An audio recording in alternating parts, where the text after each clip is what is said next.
Assalamualaikum warahmatullahi wabarakatuh.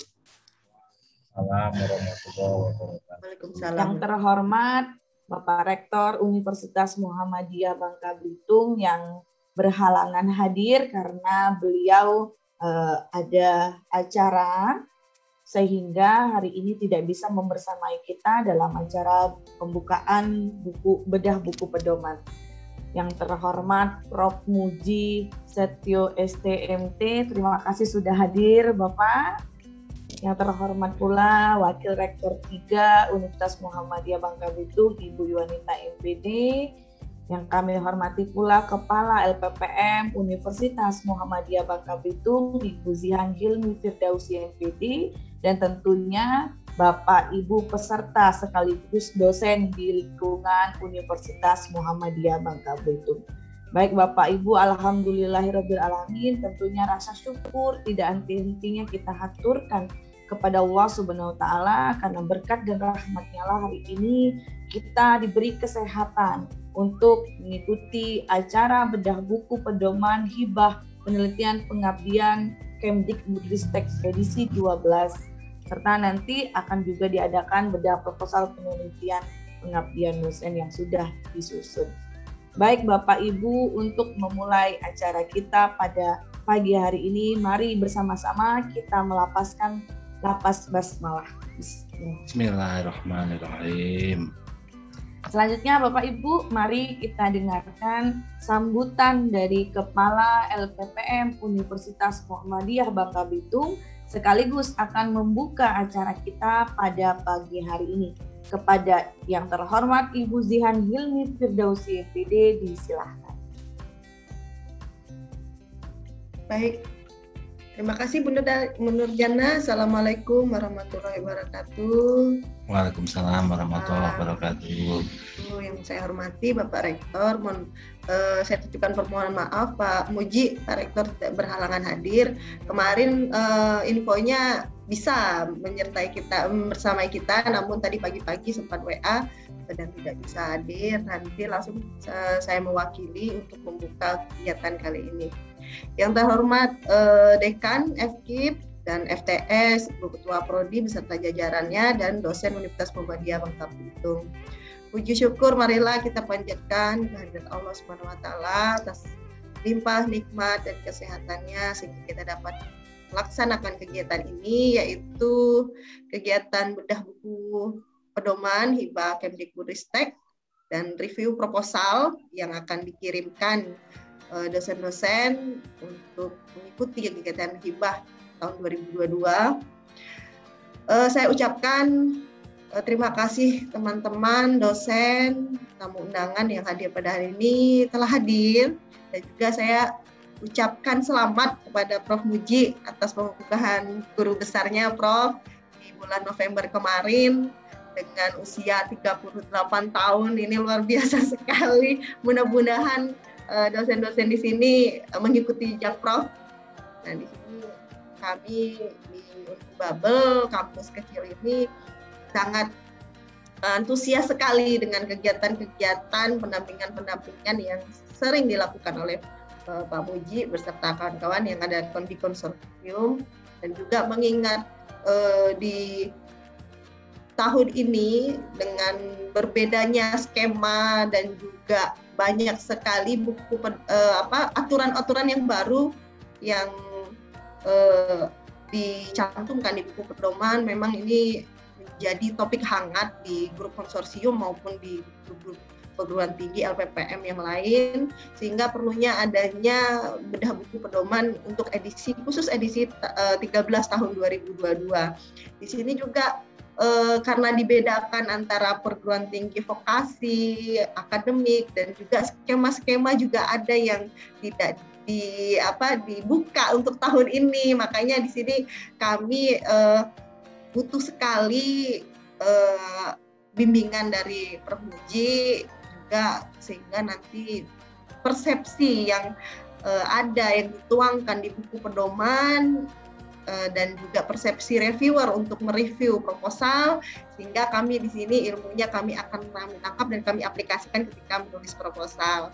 Untuk dirasa selain bidang buku pedoman juga nanti kami minta bantuannya Prof. Muji untuk mereview proposal kami, penelitian maupun pengabdian, sehingga nanti tahun ini kami dapat meloloskan hibah lebih banyak dibandingkan tahun-tahun sebelumnya. Dan juga ini adalah salah satu upaya kami kegiatan ini, dan ini adalah kesempatan kami untuk belajar dan mengambil ilmu dari Prof. Dan semoga capaian lolos hibah terpenuhi dan juga mempercepat kenaikan klaster penelitian dan pengabdian maupun pengabdian di Universitas Muhammadiyah Bangka Belitung. Semoga segala harapan ini terwujud, Prof, dengan bantuan Prof. Muji. Kesempatan datang menyapa dan keberhasilan akan datang kepada kita. Mungkin ini saja dari saya. Dengan ini saya buka acara bedah buku pedoman penelitian dan pengabdian edisi 13 dan review proposal penelitian yang akan diusulkan ke hibah Kemdikbudristek dengan mengucapkan lafaz basmalah. Bismillahirrahmanirrahim. Ini saja dari saya, Nasr Minallah wa Fathul Qarib. Assalamualaikum warahmatullahi wabarakatuh. Waalaikumsalam warahmatullahi wabarakatuh. Baik, terima kasih Bu Zihan selaku Kepala LPPM Universitas Muhammadiyah Bangka Belitung sudah memberikan arahannya serta harapannya agar Universitas Muhammadiyah Bangka Belitung di tahun ini kembali dapat mendapatkan dana hibah dari Kemdikbudristek yang banyak gitu, karena memang di tahun kemarin kami sempat mendapatkan penghargaan Prof. Muji karena dosen-dosen di Unmu Babel lolos hibah risteknya banyak gitu. Jadi harapan kami tentunya di tahun ini juga bisa meloloskan dosen-dosen kami dalam penelitian maupun pengabdian. Yang jelas memang untuk pengabdian ini masih menjadi PR kami, Prof. Di tahun ini saja baru dua kelompok, dua dosen yang lolos hibah pengabdian. Sehingga tentunya kami mohon arahannya, trik and triknya bagaimana bisa lolos kembali untuk dana hibah penelitian maupun pengabdian di tahun 2022 ini. Baik, Bapak Ibu yang terhormat, tentunya tidak sabar lagi ya untuk mereview ataupun membedah nanti buku pedoman di edisi ke-13 ini seperti apa, sehingga hal-hal yang memang harus kita masukkan di dalam proposal itu tidak terlewatkan, karena kalau tidak lolos di administrasinya otomatis tidak akan lolos. Maka kami mohon kepada Profesor Dr. Muji Setio STMT untuk memberikan trik and triknya, arahannya kepada kami dalam membuat proposal penelitian maupun pengabdian yang akan nanti kami usulkan dalam hibah penelitian Kemdikbudristek edisi ke-13 ini. Kepada yang terhormat Profesor Dr. Muji Setio STMT, disilahkan. Matur nuwun Bu Nurjana. Bu Nurjana, apakah suara saya bisa didengar di Sumatera? Alhamdulillah terdengar dengan jelas di Sumatera. Bismillahirrahmanirrahim. Assalamualaikum warahmatullahi wabarakatuh. Warahmatullahi wabarakatuh. Yang saya hormati Rektor Universitas Muhammadiyah Bangka Belitung, beserta segenap Wakil Rektor, Dekan, Ketua Lembaga, Kepala Unit. Yang saya hormati Ketua LPPM, Bu Zihan Hilmi, beserta segenap divisi yang ada di LPPM. Yang saya hormati juga Bu Nurjana selaku moderator di siang hari ini, di pagi hari ini. Saya mengucapkan terima kasih atas undangannya Bu Zihan. Saya diajak kembali untuk berdiskusi di Universitas Muhammadiyah Bangka Belitung di acara yang lain. Kalau kemarin kita bahas untuk mengembangkan jurnal, hari ini kita akan coba berdiskusi tentang bagaimana menyusun proposal, riset, dan pengabdian masyarakat yang akuntabel, yang bisa menarik hati reviewer, yang sesuai dengan panduan sehingga banyak yang lolos. Bapak Ibu semuanya, saya izin share screen dulu. Bu Nurjana, apakah screen saya sudah bisa ditangkap? Sudah, Prof. Sudah bisa okay. terlihat. Jadi hari ini kita akan mendiskusikan dua sebenarnya penelitian dan pengabdian, tetapi saya sudah izin ke Bu Zihan yang penelitian dulu, kemudian nanti siang yang pengabdian. Jadi pagi hari ini kita akan membahas tentang bedah panduan edisi 13, bagaimana kita menyiapkan 15 tahap menyiapkan proposal penelitian 2022 yang akuntabel. Bapak Ibu semuanya, karena saya pun juga belajar, yang presentasi ini juga belum tentu memiliki pengetahuan dan pengalaman yang lebih baik dari Bapak Ibu semuanya. Oleh karenanya nanti kita diskusi saja, kalau ada yang kurang ya langsung ditambahkan, kalau ada yang keliru ya langsung dikoreksi saja, tidak masalah. Selanjutnya, sedikit pengalaman saya bercerita bagaimana saya membangun roadmap kepakaran melalui riset.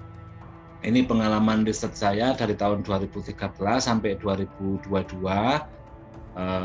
mulai dari Insinas, kemudian PDP, PDP, kemudian penelitian dasar, PUPT, termasuk yang dasar dan terapan, kemudian PPTI, World Class Research, dan lain sebagainya.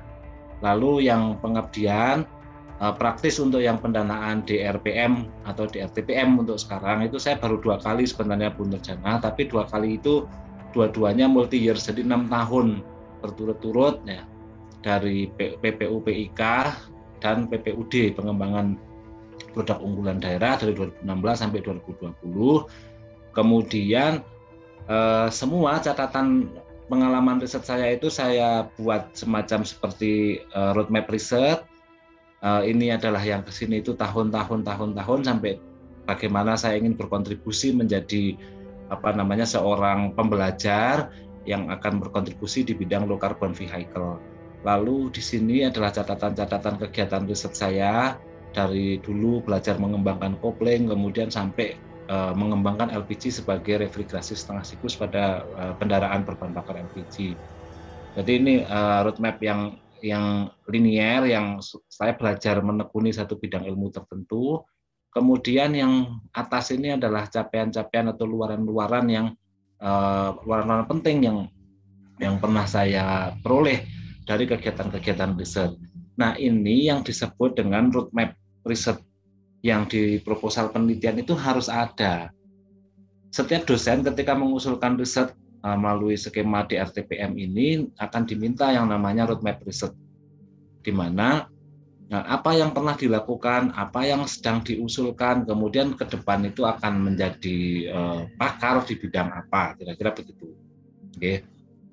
Lalu tadi Bu Zihan ngendiko ada perubahan skema penelitian untuk tahun 2022 dibandingkan sebelumnya. Betul Bu, jadi sekarang dari sisi jenisnya saja itu sudah ada riset untuk akademis dan riset untuk vokasi.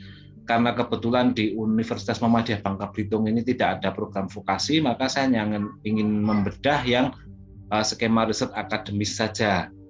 Lalu dari sekian jenis, sekian paket yang riset akademis itu juga akan dibagi-bagi menjadi beberapa skema. Tapi yang paling penting sekarang kita plot dulu, univ kita itu berada di mana. Karena mandiri, utama, madya atau binaan itu akan menentukan kewenangan secara kelembagaan, dosen-dosen di dalamnya itu bisa mengambil skema apa saja. Nah, karena Unmuh Babel ini masih di binaan, yang bisa diambil oleh dosen adalah satu penelitian dasar kompetitif nasional, namanya PDKN. Kalau penelitian dasar kompetitif nasional, maka rujukannya adalah RIRN, Rencana Induk Riset Nasional. Lalu belum bisa mengambil PDUPT, belum juga bisa mengambil yang PTUPT. Lalu setelah penelitian dasar ada penelitian pembinaan. Yang bisa diambil adalah penelitian dosen pemula, dan penelitian kerjasama antar perguruan tinggi. PDP dan PKPT ini untuk binaan bisa. Lalu di sini ada penelitian dasar kemitraan, ya, tapi ini adalah skemanya skema penugasan.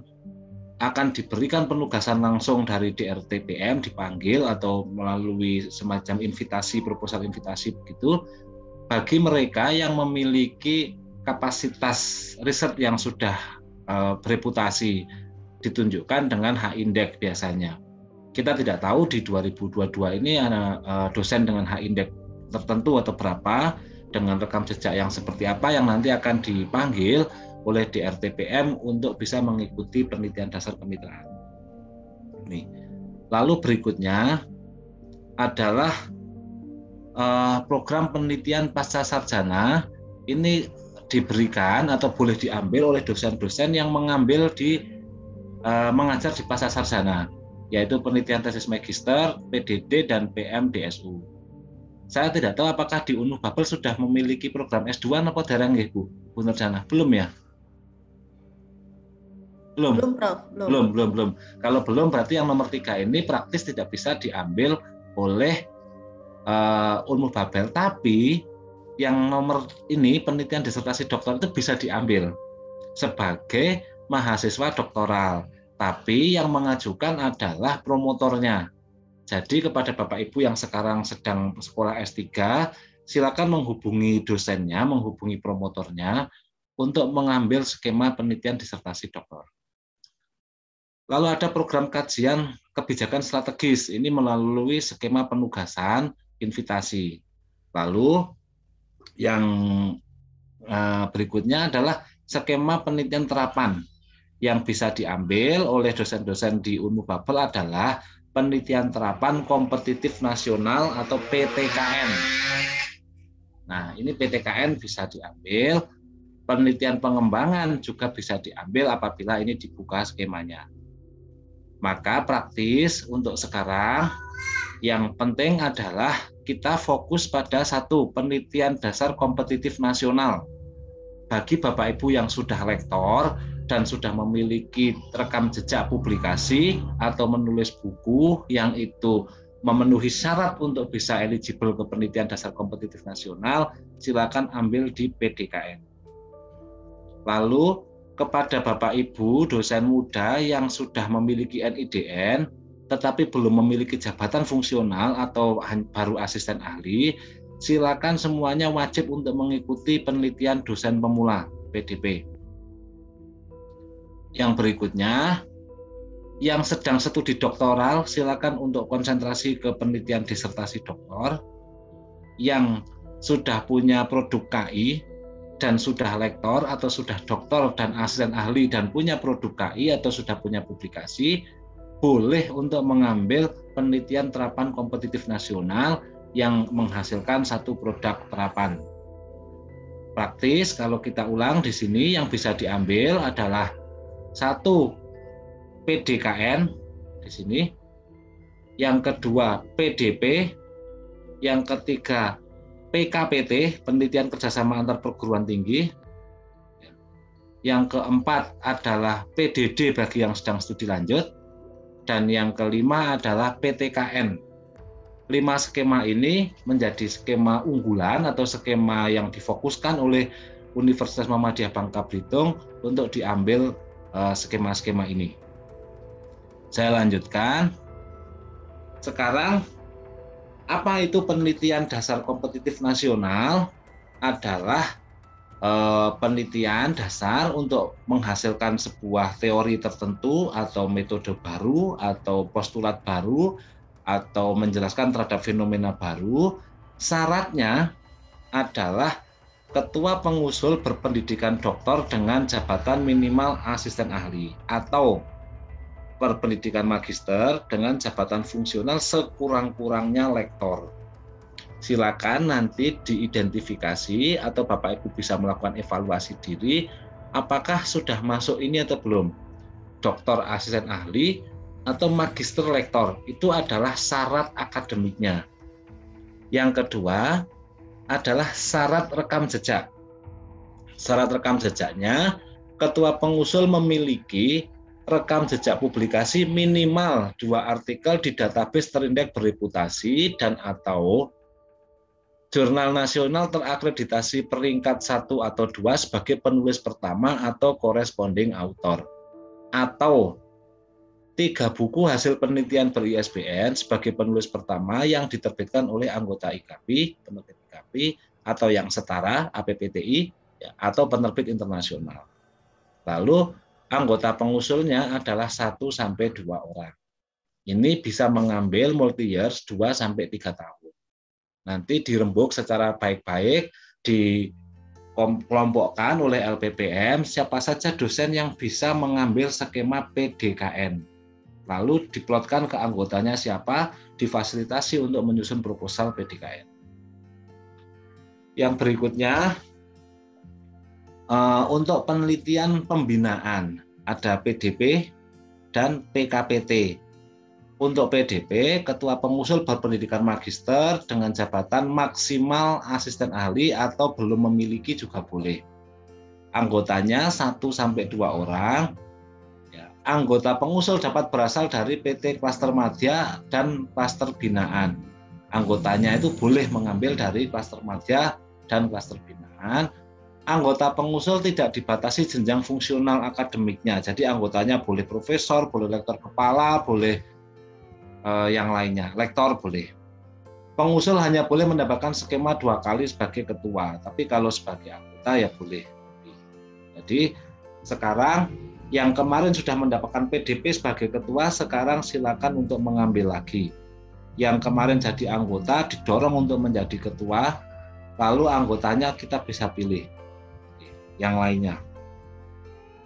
Karena anggotanya itu boleh dari PT lain, maka silakan manfaatkan jaringan. Barangkali Unmuh Babel akan menjadi leader di Bangka Belitung. Semua ketuanya diambil, kemudian perguruan tinggi mitra di sana ada akademi, ada stikes, ada yang lain. Kalau yang tidak mengusulkan, kemudian diajak untuk bisa mengusulkan menjadi anggota. Lalu penelitian kerjasama antar perguruan tinggi, ada TPM dan TPP. Tim peneliti pengusul itu terdiri atas ketua dan maksimum 2 anggota dari perguruan tinggi, klaster madya dan binaan. Berarti pengusulnya adalah klaster madya dan binaan, UMPB bisa. Lalu ketua TPP berpendidikan maksimum magister dengan jabatan maksimum lektor. Klaster kinerjanya ada untuk TPM, ya, tim peneliti yang menjadi tempat kita untuk belajar, itu adalah klaster utama atau mandiri. Silakan hubungi di PTMA sendiri, banyak yang sudah utama, atau di perguruan tinggi lain yang sudah utama atau mandiri. TPM terdiri atas seorang ketua dan seorang anggota, keduanya harus doktor. Yang dari TPM, yang dari tim pengusul mitra itu harus doktor, dua-duanya doktor. Lalu ketua peneliti TPM minimal mempunyai 2 publikasi sebagai penulis pertama atau penulis korespondensi pada jurnal internasional bereputasi dan proposalnya dibuat bersama. Ini menjadi satu peluang baru untuk PT Binaan dan PT Madya untuk mengambil skema PKPT. Oke. Ini silakan temui saja atau hubungi saja universitas dulu tempat kita belajar, kemudian kita cari dari TPM itu 2 orang doktor, yang salah satunya sebagai ketua TPM-nya adalah memiliki rekam jejak 2 publikasi di jurnal internasional bereputasi. Ini silakan bisa menghubungi di PTMA, itu sudah banyak yang utama, sudah ada beberapa yang mandiri. Berikutnya adalah penelitian terapan. Penelitian terapan tapi bisanya kompetitif nasional, belum bisa yang unggulan perguruan tinggi karena harus menunggu klasternya naik menjadi madya. Ketua pengusulnya berpendidikan doktor, asisten ahli, atau berpendidikan magister tetapi lektor, minimal lektor. Ketua pengusul memiliki rekam jejak publikasi minimal 2 artikel di database terindeks bereputasi dan atau berarti bisa gabungan jurnal nasional terakreditasi peringkat 1-2 sebagai penulis pertama atau corresponding author. Atau 3 buku hasil penelitian ber-ISBN, atau minimal memiliki 1 KI, minimum terdaftar atau KI lainnya bersertifikat. Berarti dosen yang eligible untuk ke PDKN otomatis eligible ke PTKN. Tetapi yang eligible ke PTKN belum tentu eligible ke PDKN. Bahwa KI yang dimaksudkan pada poin kedua adalah KI yang melindungi substansi hasil penelitian namun tidak termasuk hak cipta buku, bukan hasil penelitian, artikel, laporan, skripsi, tesis, disertasi, panduan, dan dokumen sejenisnya. Berarti yang dimaksudkan adalah hak cipta, ya KI itu adalah hak cipta, yang KI yang dimaksud di situ adalah hak cipta yang melindungi hasil penelitian bisa berupa program komputer, data, desain arsitektur, dan lain sebagainya yang bukan pada kelompok artikel atau tulisan ilmiah. Bukan kelompok karya tulis, tetapi kelompok karya seni dan program komputer. Lalu, memiliki mitra yang dibuktikan dengan surat pernyataan kebutuhan akan produk yang akan dihasilkan dan dukungan in-kind yang berisikan kesediaan sebagai pengguna hasil penelitian. Ingat, di sini mitranya itu harus membuktikan surat pernyataan kebutuhan akan produk yang dihasilkan dan sebagai pengguna hasil penelitian. Adanya dukungan pendanaan oleh mitra menjadi tambahan, ya, nilai tambah dari usulan. Institusi mitra yang dimaksud adalah calon mitra pengguna yang relevan dengan produk penelitian. Berarti kalau Bapak Ibu ingin mengambil skema PTKN, harus ada surat pernyataan dari mitra yang menyatakan bahwa kami membutuhkan produk itu. Dan kami ketika penelitian ini berhasil, kami siap untuk menggunakannya. Itu yang paling penting.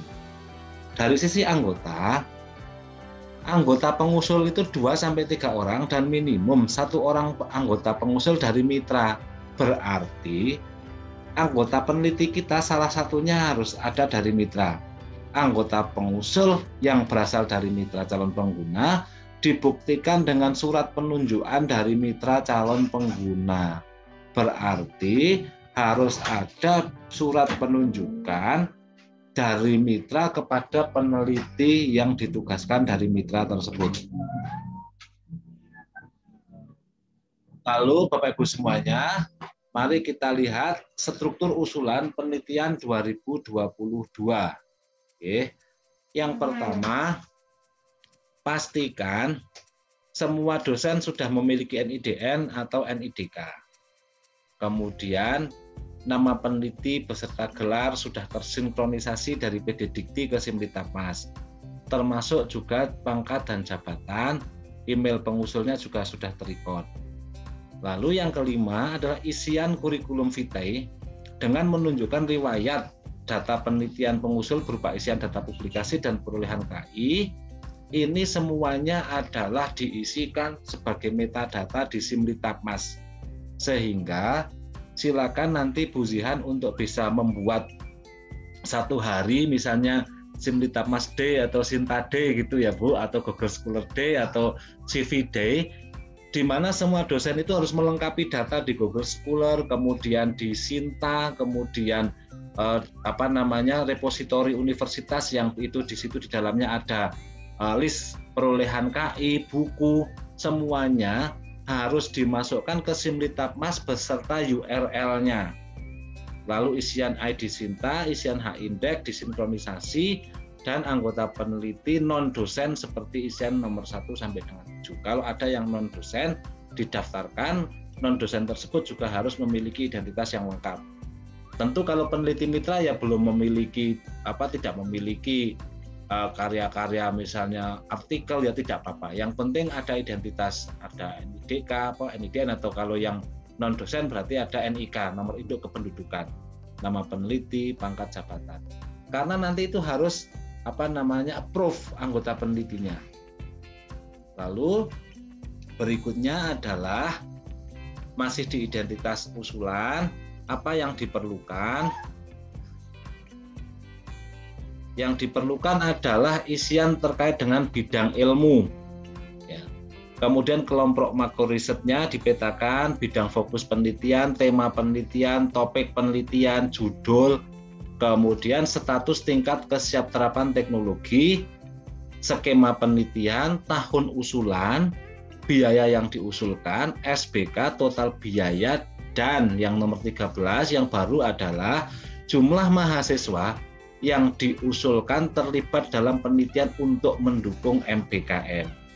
Oleh karenanya, nanti di bagian metode akan terlihat sekali apakah penelitian ini memfasilitasi MBKM atau tidak. Karena di sini akan menjadi identitas. Kalau di bagian identitas itu memasukkan 8 mahasiswa yang terlibat dalam MBKM, terlibat dalam riset ini, nanti di bagian metode akan di cross check. Keterlibatannya itu sebagai apa? Apakah layak untuk dihargai 5 SKS, 8 SKS, 12 SKS, atau 20 SKS, akan diperlihatkan di sini. Oke, setelah itu nama lembaga pengusul dan seterusnya ini adalah default. Ketua LPPR sudah mengisikan di Simbitapas. Berikutnya, struktur usulan penelitian 2022 itu pertama ada ringkasan, Bu Nurjana nggih. Ringkasan penelitian tidak lebih dari 500 kata yang berisi latar belakang penelitian, tujuan, tahapan, luaran, serta uraian TKT, dan disertakan 5 kata kunci. Lalu di latar belakang dibatasi hanya 500 kata, isinya adalah permasalahan, tujuan khusus, urgensi penelitian, ada uraian khusus tentang spesifikasi riset pada bidang, fokus, tema, atau topik untuk kompetitif nasional, atau bidang unggulan untuk topik desentralisasi. Bagaimana cara menuliskannya nanti akan saya jelaskan. Lalu tinjauan pustaka itu ada ini tidak lebih dari 1000 kata dengan mengemukakan state of the art, ya. Kemudian bagan dan roadmap dibuat dalam bentuk JPG yang kemudian disisipkan ke dalam isian ini. Apa toh fungsi dari state of the art atau studi pustaka adalah untuk menyusun kerangka konsep atau kerangka pikir penelitian. Lalu apa fungsi roadmap penelitian? Adalah untuk mendukung bahwa kebaruan riset atau gagasan riset yang diusulkan itu peneliti memiliki modal masa lampau, dipikirkan saat ini untuk diusulkan sebagai materi penelitian dan akan diteruskan dalam beberapa tahun ke depan untuk mencapai sebuah roadmap kepakaran tertentu. Sumber referensinya harus mutakhir dan dari sumber primer. Sumber mutakhirnya disepakati adalah 10 tahun terakhir. Lalu metodenya 600 kata, tidak banyak ya, hanya diberikan 600 kata, maka nanti banyaklah menggunakan gambar. Ya. Bahkan yang menunjukkan tahapan penelitian itu dilengkapi dengan diagram alir penelitian yang menggambarkan apa yang sudah dilaksanakan dan yang akan dikerjakan selama kurun waktu yang diusulkan. Formatnya dalam bentuk JPG atau PNG nanti disisipkan. Lalu yang paling penting bahwa bagan penelitian harus dibuat secara utuh dengan pentahapan yang jelas. Mulai dari awal, proses dan luarannya, indikator capaian yang ditargetkan.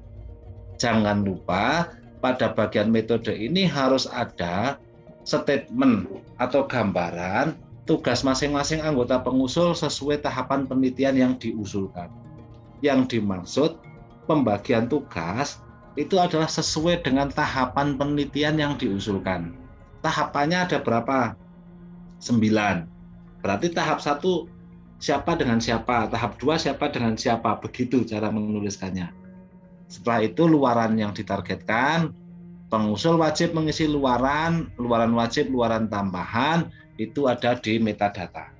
Tetapi saya juga menyarankan di bagian metode ini juga ditambahi luaran-luaran yang akan menjadi target dari penelitian ini. Dasarnya apa di sini? Mulai dari awal, bagaimana proses dan luarannya. Setelah itu RAB, silakan ikuti SBK, standar biaya keluaran untuk totalnya, dan SBM, standar biaya masukan untuk membuat rinciannya. Lalu jadwal disusun berdasarkan tahapan-tahapan penelitian. Daftar pustakanya menggunakan Vancouver. Ya, hati-hati, saya ulangi lagi, panduan edisi 13 daftar pustakanya menggunakan Vancouver. Lalu persetujuan atau pernyataan mitra dengan format bebas yang telah disahkan oleh mitra dan tanda tangan pimpinan mitra dan cap di atas materai 10.000, kemudian disimpan dan diunggah ke Simlitapmas. Formatnya bebas.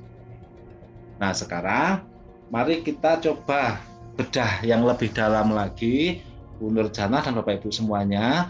General Structure Research Proposal 2022 itu ada judul ringkasan kata-kata kunci, latar belakang, studi pustaka, metode, jadwal, daftar pustaka, dan RAB. Yang nomor 1 sama nomor 9 ini dimasukkan sebagai metadata juga. Yang ringkasan sampai dengan daftar pustaka dituliskan di template di MS Word yang kita download dari Simlitapmas. Namun yang dinilai itu bukan yang tadi. Yang dinilai, yang menjadi poin penilaiannya adalah 1, relevansi usulan penelitian terhadap bidang fokus, tema, dan topik RIRN.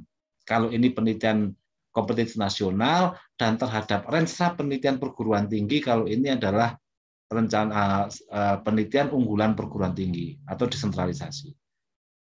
Maka Bapak dan Ibu semuanya harus memastikan bahwa usulan ini sangat relevan, ya, relevan dengan topik RIRN.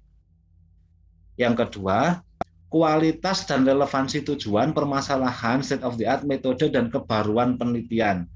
Pastikan bahwa gagasan riset kita itu memiliki atau mengandung nilai novelty yang sangat tinggi. Bagaimana menyusun novelty yang tinggi? Dengan hadirnya state of the art, apresiasi dan kritisi kepada penelitian sebelumnya, lalu apa yang luput dari perhatian peneliti sebelumnya, dan kita usulkan mana yang baru dari penelitian kita. Nanti ada contohnya. Yang ketiga, keterkaitan usulan penelitian terhadap hasil yang didapat sebelumnya dan rencana ke depan. Roadmap penelitiannya harus jelas. Ada roadmap yang jelas, Bapak Ibu memiliki pengalaman riset apa, sekarang mengusulkan apa, dan yang ke depan mengusulkan apa. Bagaimana Pak kalau PDD? PDD kan belum memiliki roadmap. Khusus untuk PDD tidak ada penilaian rekam jejak. Tetapi Bapak Ibu boleh mencantumkan yang diusulkan sekarang apa, kemudian yang akan datang akan meneliti apa saja sampai membentuk kepakaran tertentu boleh. Yang keempat, kesesuaian kompetensi tim peneliti dan pembagian tugas. Pastikan di bagian metode bahwa desain eksperimennya, desain risetnya itu bisa secara akuntabel menjelaskan, oh ini ditangani oleh misalnya timnya adalah Bu Nurjana, kemudian Bu Zihan sama Pak Yudi. Berarti tahap 1 itu yang ditangani tiga-tiganya, tahap 2 hanya 2, Bu Nurjana dengan Pak Yudi, tahap 3 siapa begitu. Bukan pembagian tugas yang dimaksud, bukan kemudian kalau ketua peneliti mengkoordinir riset, kalau anggota membeli barang, bukan itu. Tetapi desain besar penelitian itu akan diselesaikan dengan cara apa, lalu kita sengkuyung bareng, mendapatkan bagian-bagian pekerjaan tertentu. Lalu luaran penelitian harus sama. Kalau penelitian PDP yang di panduan itu luarannya apa, ya harus sama. Kalau di panduan meminta artikel di jurnal, ya kita harus janjikan artikel di jurnal dan kita penuhi. Kalau luarannya adalah paten sebagai luaran wajib atau prototip, ya berarti kita harus mengikuti itu. Metodenya wajar dengan tahapan target yang wajib, yang jelas. Kewajaran metode yang diukur, yang dinilai. Lalu kesesuaian target TKT, kesesuaian jadwal penelitian. Jadwal penelitiannya harus sesuai dengan tahapan penelitian di metode, kekinian dan sumber primer pengajuan pustaka akan dinilai full ya dengan skor tinggi jika 80% dari total referensinya itu dari sumber primer dan mutakhir. Nomor 10, mitra riset untuk penelitian dasar jika ada, dan mitra pengguna hasil riset untuk penelitian terapan wajib ada. Kalau tidak ada mitra pengguna hasil riset untuk penelitian terapan, tidak akan lolos administrasi. Lalu yang 11 adalah dukungan pendanaan dari mitra jika ada. Tapi kalau tidak ada, tidak menggagalkan penelitian PDKN, PTKN maupun PDP dan PKPT. Ini adalah 11 substansi yang dinilai oleh tim penilai atau komite penilai usulan penelitian. 11 ini dengan melihat judul sampai dengan RAB akan dinilai nomor 1 sampai dengan 11 dari relevansi sampai dengan dukungan pendanaan. Kok beda antara struktur riset, struktur proposal dengan instrumen penilaiannya? Sebenarnya tidak beda, hanya urutannya yang tidak sama. Oleh karenanya, bagaimana kita memenuhinya? Saya mencoba membuat 15 tahapan menyiapkan proposal penelitian yang akuntabel. Mari kita diskusikan bersama.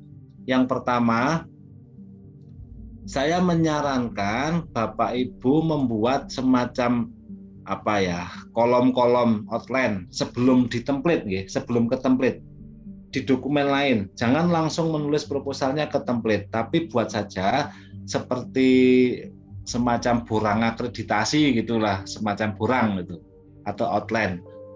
Menuliskan gagasan. Bapak Ibu buat saja di sini apa gagasannya. Misalnya ingin membuat produk, berarti penelitian terapan, atau melakukan analisis atau studi investigasi terhadap pendangkalan sungai di salah satu sungai di Bangka Belitung, maka berarti ini adalah penelitian dasar. Misalnya ingin menjelaskan intervensi A terhadap B atau C pada bidang ilmu tertentu, maka itu adalah penelitian dasar. Setelah itu bidang penelitiannya apa atau ini bidangnya, gitu kan? Isikan topik penelitiannya di sini, topiknya. Pastikan bahwa peneliti memiliki track record pada topik yang dipilih. Perlu diskusi dengan Kaprodi, tim Prodi, Dekan, dan LPPM untuk membuat roadmap penelitian. Oh, Bu Nurjana ini akan menjadi pakar di bidang ilmu tertentu di masa mendatang, maka harus dimulai dari sekarang. Penelitiannya diatur, diproyeksikan bidang A, bidang A, bidang A terus. Nah, ini perlu untuk mendiskusikan di prodi supaya visi keilmuan universitas turun ke visi keilmuan program studi itu langsung turun kepada roadmap penelitian dosen, tim dosen dan mahasiswanya, sehingga ada akuntabilitas antara keinginan institusi mengembangkan perguruan tinggi, kemudian dosen-dosennya juga akan menjadi dosen yang hebat dengan hasil-hasil penelitian yang linear. Setelah itu, Bapak Ibu semuanya lakukan studi pustaka terhadap gagasan yang Bapak Ibu pikirkan.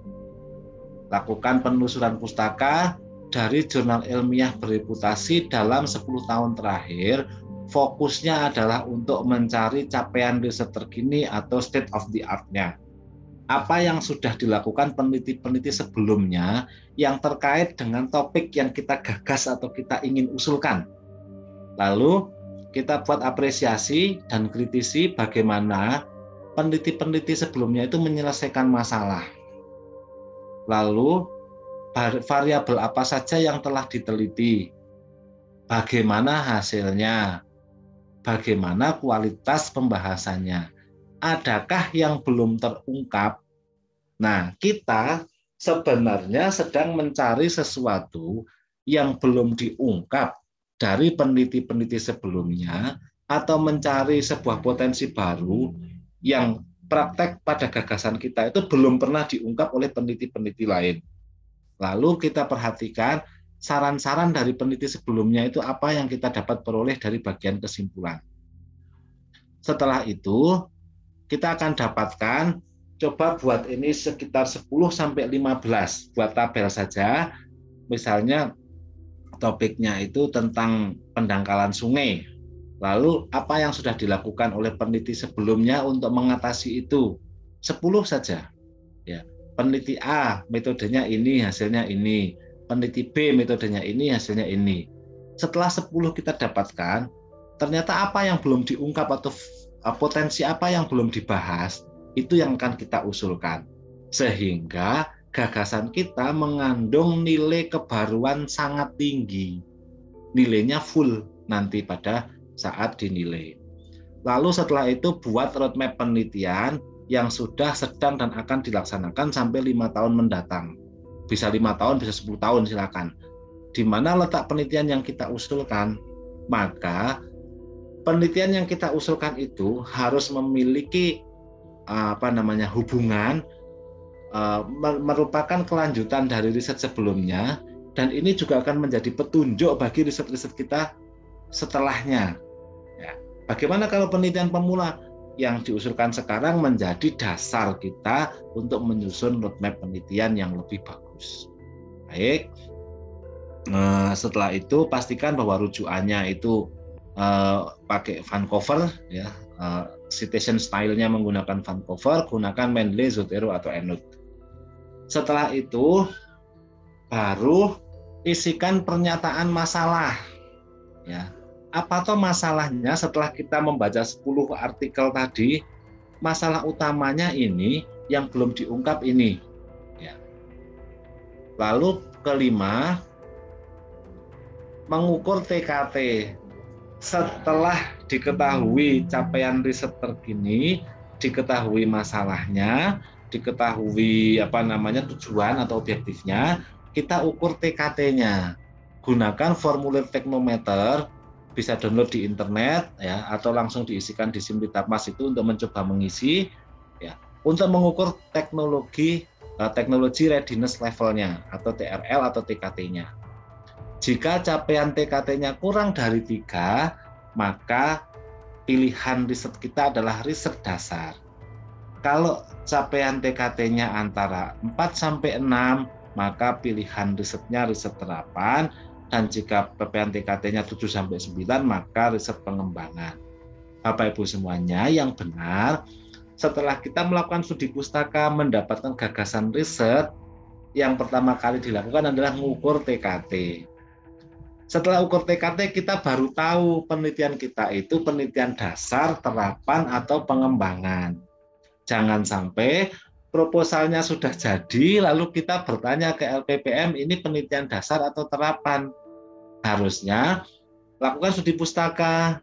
Setelah itu apa gagasan kita, lalu ukur TKT atau TRL-nya. Baru kita tahu capaian risetnya seperti apa, yang kita usulkan seperti apa. So, tahap 6, menuliskan tujuan penelitian. Setelah diukur TKT-nya tahu, maka tujuannya itu apa? Kalau penelitian dasar, pasti tujuannya itu adalah berkisar antara ini, menjelaskan fenomena, mengapa itu berpengaruh. Ya. Kalau penelitian terapan, tujuannya biasanya menghasilkan satu model, metode, prototipe, alat, dan yang sebagainya.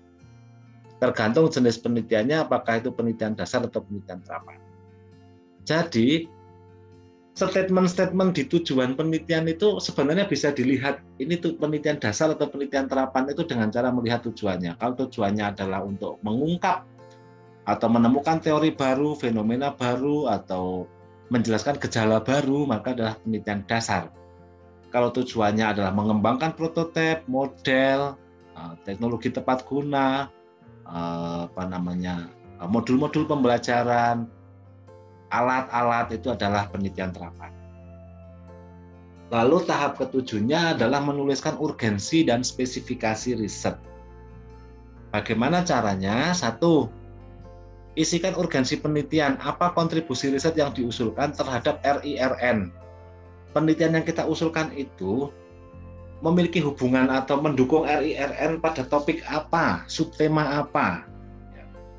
Setelah itu, kalau penelitian desentralisasi ya berarti terhadap Renstra penelitian. Tapi ini UM Bubble kan kompetisi nasional, RIRN. Setelah itu IKU, PT. Indikator kinerja utama perguruan tinggi mana yang akan ditingkatkan dari kegiatan riset ini? Termasuk di sini adalah implementasi MBKM. Itu adalah urgensi dan spesifikasi riset di sini. Letaknya di bagian pendahuluan. Lalu tahap 8 menuliskan target luaran. Setelah itu apa toh luaran yang akan kita target dari riset ini? Kalau penelitian dasar ya berarti luarannya berupa publikasi, ya, berupa artikel. Dan saya mencoba untuk mempromosikan atau mengkampanyekan kalau menuliskan luaran penelitian yang sifatnya adalah artikel ke jurnal tertentu yang dituju, jurnalnya itu harus jelas jurnal apa yang dituju, lalu sebagai alternatif pertama dan alternatif keduanya juga jurnal mana, sehingga peneliti itu tahu kalau topik penelitian ini itu nanti akan bisa diterima di jurnal apa saja. Maka boleh kok misalnya menuliskannya itu luaran yang ditargetkan adalah satu publikasi di jurnal misalnya X Q1 sebagai alternatif 1 dan jurnal Z Q2 sebagai alternatif 2. Itu dibolehkan. Lalu apakah KI yang dihasilkan jika itu penelitian terapan, apakah prototipe yang dipatenkan, apakah model yang dimintakan perlindungan hak cipta, di sini harus dituliskan. Jika penelitian pengembangan ya berarti adalah proven teknologi yang akan dihilirisasi atau dikomersialisasikan. Setelah itu Bapak Ibu semuanya, tahap 9-nya adalah menulis metode. Pada bagian ini tuliskan bagaimana masalah diselesaikan untuk mencapai tujuan, metode penelitiannya dilengkapi dengan bagan alir penelitian. Metodenya harus memuat secara utuh tahapan penelitian, dari luaran, indikator capaian, dan yang itu terukur di setiap tahapan. Lalu bagian ini harus memuat uraian tugas masing-masing peneliti sesuai tahapan penelitian, tegaskan bagaimana riset ini memfasilitasi pembelajaran riset bagi mahasiswa dalam rangka praktek MBKM. Yang dimaksud tadi, di bagian identitas mengisikan jumlah mahasiswa yang terlibat di MBKM, itu harus terkonfirmasi di bagian metode. Keterlibatan mahasiswa itu pada bagian yang mana?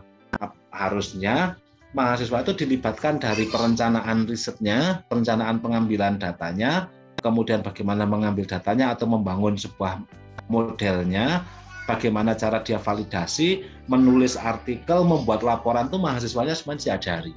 Sehingga mereka akan mendapatkan sebuah pembelajaran atau pengalaman otentik riset dari kegiatan ini.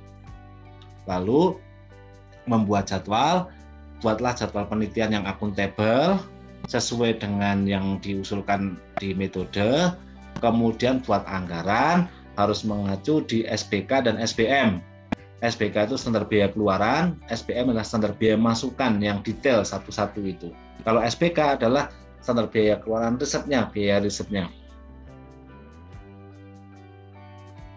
Setelah itu membuat pendahuluan, susun pendahuluannya. Pendahuluannya itu dibuat harus seringkas-ringkasnya, apa masalahnya. Kemudian buat ringkasan state of the art yang ditulis dari studi pustaka. Jadi masalahnya dan tujuannya misalnya paragraf 1. Paragraf 2 adalah ringkasan state of the art. Lalu setelah itu buat sebuah pernyataan yang kontra. Misalnya begini, strategi untuk meningkatkan produktivitas gabah telah mencapai 8 ton per hektar.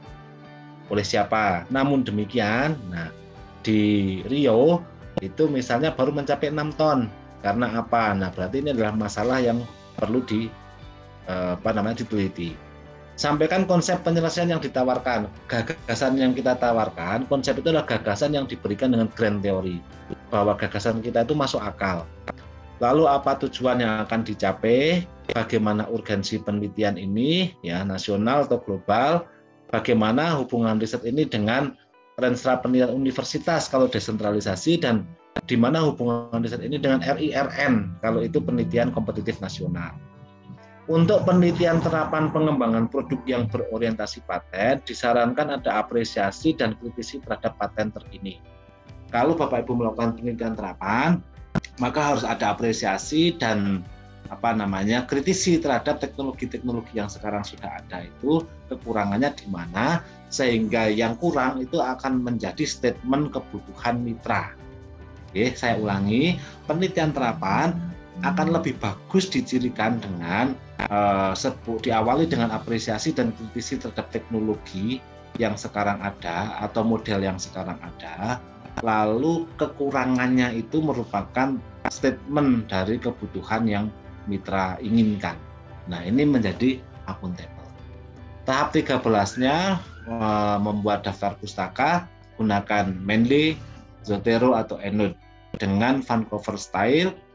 Tahap 14-nya membuat ringkasan penelitian. Ringkasan penelitiannya kalau bisa dibuat dalam 3 paragraf saja. Paragraf pertama itu menyampaikan masalah dan tujuan. Paragraf kedua itu menyampaikan tahapan penelitian atau metodenya. Paragraf ketiga adalah menyampaikan luaran dan TKT-nya. Oke. Luaran, dugaan hasil, luaran, dan TKT-nya. Tahap 15-nya adalah membangun judul. Judul itu kesempatan pertama penulis untuk menarik perhatian reviewer atau penilai proposal. Reviewer akan memeriksa apakah judul itu spesifik, unik, dan mencerminkan isi proposal. Jadi judulnya itu kalau bisa yang informatif, deskriptif, dan tidak terlalu panjang, dan mewakili kata-kata kerja riset, misalnya studi analisis, studi investigasi, rancang bangun dan uji penerapan, dan seterusnya tergantung dari jenis risetnya. Lalu persiapan lain yang tadi saya tekankan, memastikan list publikasi di Google Scholar-nya sudah benar, Bapak Ibu semuanya, nggih. Lalu memastikan list publikasi di Scopus Author Profile juga sudah benar yang sudah punya. Memastikan daftar perolehan KI sudah ada di e-status KI atau e-repositori universitas, karena nanti akan di-copy ke Simlitapmas. Lalu profil Sintanya juga sudah benar dan terupdate. Ini kegiatan awal, semuanya harus membuat semacam sehari gitu ya, untuk bareng-bareng mengupdate data-data ini sehingga capaian-capaian publikasi, capaian-capaian luaran riset kita itu tercatat dengan baik di Simlitapmas. Saya pikir sebagai pengantar itu dulu.